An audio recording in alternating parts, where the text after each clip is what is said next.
नमस्कार दोस्तों, मेरा नाम गोल्डी तिवारी है और मैं यूएस के पोर्टलैंड नाम के शहर में रहती हूँ। मैं भारत में उत्तराखंड से हूँ। आज मैं यहाँ पोर्टलैंड के जापानीज़ गार्डन में आई हूँ और यहाँ पे बहुत अच्छी जापानीज़ आर्ट और कल्चरल हेरिटेज को मॉडल किया गया है। तो मैं थोड़ा धीरे बात कर रही हूँ क्योंकि यहाँ पे साइलेंस मेंटेन किया जाता है। तो मैं एक थोड़ी सी साइलेंट सी जगह कॉर्नर पे आके आपसे बात कर रही हूँ। मैं आपको दिखाती रहूँगी कि कैसा ये गार्डन है। पोर्टलैंड जापानीज़ गार्डन के 8 मुख्य गार्डन हैं और उनमें एंटर करने से पहले हमने इस बोनसाई टेरेस में एंटर किया। बोनसाई मतलब जब हम एक छोटे से स्पेस में नेचर को प्रकट करने की कोशिश करते हैं, उसे बोनसाई कहते हैं। अब यहाँ पे पोर्टलैंड जापानीज़ गार्डन ने लोकल बोनसाई प्रैक्टिशनर्स के साथ मिलके ये एक स्पेस क्रिएट किया है जिसमें बहुत सारे एज के बोनसाई यहाँ पे कलेक्टेड हैं। हमने यहाँ 200 से 300 साल के भी बोनसाई ट्रीज़ को देखा। इसके बाद हमने नेज़ो गेट से मेन गार्डन्स की ओर एंटर किया और ये एक बड़ा सा गेट था और जैसे ही हमने उस गेट को क्रॉस किया तो ऐसे लगा कि जैसे हम हेवन में आ गए हों। बहुत ही अच्छी फीलिंग थी और ऐसा लग रहा था कि हम बहुत स्पेशल जगह आ गए हैं। इसके बाद हम यहाँ के नेचुरल गार्डन में गए। नेचुरल गार्डन कुछ इस तरीके से डिज़ाइन किया गया है कि हर विज़िटर को एक व्यक्तिगत यहाँ पे अनुभव मिले। एक बार में इस ट्रैक में एक ही आदमी चलता है ताकि उसे एक एकांत का भाव मिले और वो यहाँ पे चलते चलते सोच सके शांति से। यहाँ पे चलते हुए ऐसा एहसास हुआ कि जीवन कितना नश्वर है और हमारे आसपास कितनी खूबसूरती रहती है और हम कितना भी देखें हमारे लिए जीवन छोटा पड़ेगा ऐसी खूबसूरती देखने के लिए। इस नेचुरल गार्डन को मेंटेन करना यहाँ के स्टाफ के लिए सबसे मुश्किल होता है क्योंकि ये सिंगल पर्सन ट्रैक है और विज़िटर की प्रेजेंस में ही उन्हें यहाँ पे क्लीनलीनेस वगैरह मेंटेन करनी पड़ती है। ये जो सामने आप झरना देख रहे हैं इसका नाम है हेवनली फॉल और इस झरने के आसपास बहुत ऊंचे ऊंचे पेड़ हैं। जब हम यहाँ पे खड़े थे इन पेड़ों को देख रहे थे और फिर इन पेड़ों को क्रॉस करते हुए जब हम आसमान को देख रहे थे तो बहुत अच्छी ग्रेटफुल फीलिंग आ रही थी। बहुत कृतज्ञ हम महसूस कर रहे थे कि आज हम इस जगह पे हैं।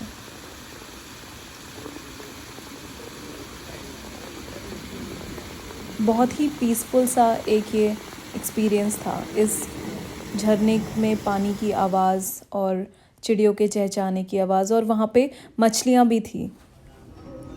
कुछ गार्डन्स विज़िट करने के बाद हम यहाँ पे ये उमामी कैफ़े में आए जहाँ हमने miso soup with rice order किया और साथ में ये गेनमाइचा टी है जिसके साथ हमने ये केक जिसका नाम है बेक्ड मैंजू ऑर्डर किया। गेनमाइचा टी एक ब्राउन राइस टी है जिसमें टी लीव्स के साथ में गेनमाइचा राइस ग्रेन जो होते हैं रोस्टेड उनको डाला जाता है। बहुत अच्छी सी डेप्थ में और सौंधी सी इस टी की खुशबू थी। ठंडे ठंडे मौसम में ये गरम गरम गेनमाइचा टी पीने में मुझे बहुत अच्छा लगा। बहुत मज़ा आ रहा था वहाँ पे बैठ के। उमामी कैफ़े के बाद हम ये कल्चरल परफॉर्मेंस देखने गए जहाँ पे इस जापानीज़ गार्डन के एक हॉल में कुछ आर्टिस्ट कोटो हार्प प्ले कर रहे थे।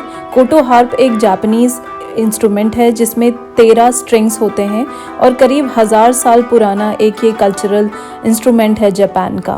कल्चरल परफॉर्मेंस देखने के बाद हम ये पवेलियन गैलरी गए जहाँ पे एक आर्टिस्ट के वर्क को डिस्प्ले किया गया था।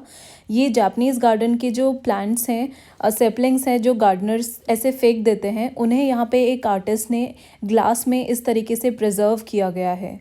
ये आर्ट वर्क वहाँ पे सेल पे भी था और बहुत सुंदर ये आर्ट। उसके बाद हमने एक ओवरलुक से ये सैंड एंड स्टोन गार्डन को देखा। सैंड एंड स्टोन गार्डन में जो आप ये स्टोन्स देख रहे हैं ये लाइफ की स्टेशनरी होने को दर्शाते हैं और अगर आप गौर से देखेंगे तो वहाँ पे सैंड में कुछ रिपल्स बनाए हैं स्टोन के नीचे, उसका मतलब है लाइफ की कंटिन्यूटी होना। उसके बाद हमने ये मून ब्रिज देखा।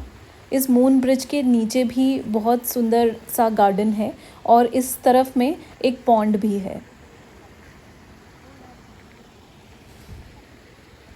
जापानीज़ गार्डन में एक ओवरलुक है जहाँ से हम माउंट रेनियर को देख सकते हैं। अगर मौसम अच्छा हो तो जहाँ पे मेरी अभी ये फिंगर है वहाँ पे माउंट रेनियर साफ दिखता है। इन सब चीज़ों के अलावा भी गार्डन में बहुत सारा आर्ट वर्क था और बहुत अलग अलग चीज़ें थी। गार्डन बहुत बड़ा है तो मैं हर चीज़ इस वीडियो में नहीं दिखा पा रही हूँ। और अब हमारा जाने का समय आ गया था और इसलिए हमने इस गार्डन को फिर से आने के वादे के साथ बाय बाय बोला।